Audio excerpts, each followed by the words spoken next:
আসসালামু আলাইকুম রহমতুল্লাহ। আমি হিমেল ফার্মিং থেকে হিমেল বলতেছি। তো আপনারা সবাই কেমন আছেন? আশা করতেছি ভালো আছেন। তো আজকে প্রায় 2 দিন বা 3 দিন ধরে আমি কোনো ভিডিও দিতে পারি নাই। তো মনে করেন একটু ব্যস্ত ছিলাম। তো এখন আমি ফেসবুকে একটা পেজ খুলছি, ইউটিউবে তো চ্যানেল তো আছেই। ফেসবুকের পেজটাতে আপনার যখনই আমি যাই ঢুকি, অধিকাংশ মানুষেরই একটা সমস্যা আমি কমন দেখতেছি। তো চিন্তা ভাবনা করলাম যে আমি সেটা নিয়ে ভিডিও করি একটা। যেমন হচ্ছে লেগে আপনার সমস্যাটা ঠান্ডা লাগতে লাগতে মুরগির চোখ পুরো একদম ফুইলা যায়, হ্যাঁ, এরকম অবস্থা। তো আমার এখানে মনে করেন এরকম কোনো সমস্যা নাই, আলহামদুলিল্লাহ মুরগি সুস্থ আছে।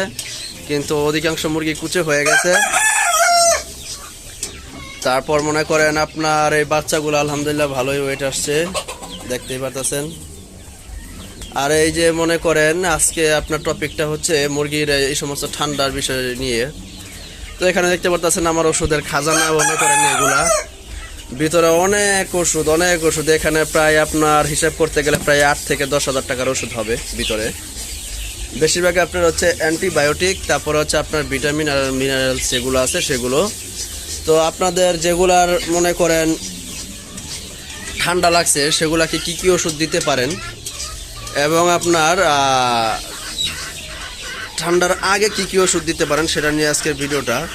তো এখন মনে করেন যদি কোনো মুরগির ধরেন আপনার এই যে মুরগিটাই ঠান্ডা লেগে গেছে, ধরেন এটা ঠান্ডা লাগে নাকি আপনাদের জাস্ট দেখাইতেছি। ধরেন এই মুরগিটা ঠান্ডা লাগে, চোখ মুখ ফুলে গেছে, তখন আপনার করণীয় কি? আপনার করণীয় হচ্ছে হলে গিয়া ফার্স্টে আপনার মনে করেন মুরগিগুলোর মল দেখবেন। ফার্স্টে মুরগির মল দেখতে হবে, হ্যাঁ, মুরগির মলের কি সমস্যা আছে। এই যে মনে করেন আলহামদুলিল্লাহ মলটা ঠিক আছে, দেখতেই পারতেছেন মুরগির মল ঠিক আছে। যখন আপনার মুরগির মলটা সাদা ফ্যাকাশে টাইপের একটা হইব, মানে পানি হালকা একটু সাদা মিক্স হয়ে বের হবে, তখন ওটা হচ্ছে আপনাকে ঠান্ডার মল। তারপরে ওটা আস্তে আস্তে আপনার মনে করেন চুনা পায়খানা, রানীক্ষেত এর দিকে চলে যায়। তো এর আগে মনে করেন ট্রিটমেন্ট দেওয়া লাগে। তো আপনার মনে করেন ঠান্ডার ওষুধ হচ্ছে আপনার কিছু অ্যান্টিবায়োটিক আছে যেগুলো আপনার আমি ইউজ করি সেগুলা। তো ফার্স্টে মনে করেন আপনার আমি যেটা করি, আমার এখানে এমফ্লোরবেট আছে, এই যে আপনাদেরকে দেখাই। এই যে আপনার এই যে এমফ্লোরবেট, এটা খুব ভালো একটা জিনিসেরই কাজ করে, অ্যান্টিবায়োটিক, দেখতেই পারতেছেন। এটা হচ্ছে গিয়া ফ্লোরোফেনিকন, হ্যাঁ, এটা হচ্ছে গিয়া ফ্লোরোফেনিকন। এটার সাথে আমি দেই হচ্ছে আপনার সিপ্রোসিন, তার সাথে আমার অ্যাড হয় হইলে আপনার লাইসোবিট, তার সাথে অ্যাড হয় আপনার ডক্সিবেট, ঠিক আছে। এই 3-4টা ওষুধ একসাথে মিক্স কইরা আপনার 4 ঘন্টা পর পর পানিগুলো পাল্টায় দিতে হবে, দিনে 3 বার বা 4 বার, হ্যাঁ, এরকম করে আপনার দেওয়া লাগে।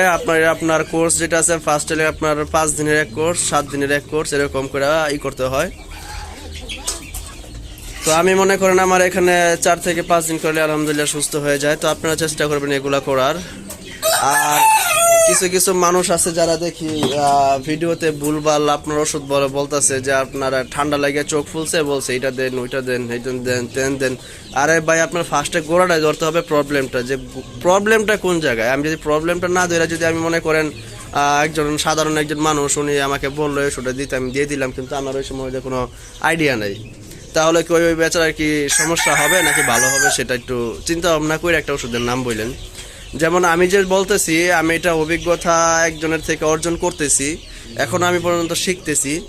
আমি ওনার নামটা বলবো না, আমার ইউটিউবে চ্যানেলে গেলে আপনারাই দেখতে পারবেন। তো আমি একজন অনেক মোটামুটি ভালো একজন আন্ডারে আছি, মানে কাজ শিখতেছি। ওনার পরামর্শে আমার এই খামার চলে। তো আমি সেখান থেকে পরামর্শ আমি আপনাদেরকে দেই যাতে আপনাদের উপকার হয়, এই জন্যই। আর যদি আমার ভিডিওটি ভালো লেগে থাকে তাহলে অবশ্যই আমার ইউটিউবে যায় দেখবেন, এবং ফেসবুকের পেজটিতে যায় একটু নিয়ে ঘুরে আসবেন, আর লাইক দিয়ে পাশে থাকবেন। ইনশাল্লাহ মানে এরকম ভালো ভিডিও আরও পাবেন। তো ভিডিওটি বেশি লম্বা করবো না ইনশাল্লাহ। তো সবাই ভালো থাকবেন এবং দোয়া করবেন। আসসালামু আলাইকুম ওয়া রাহমাতুল্লাহ।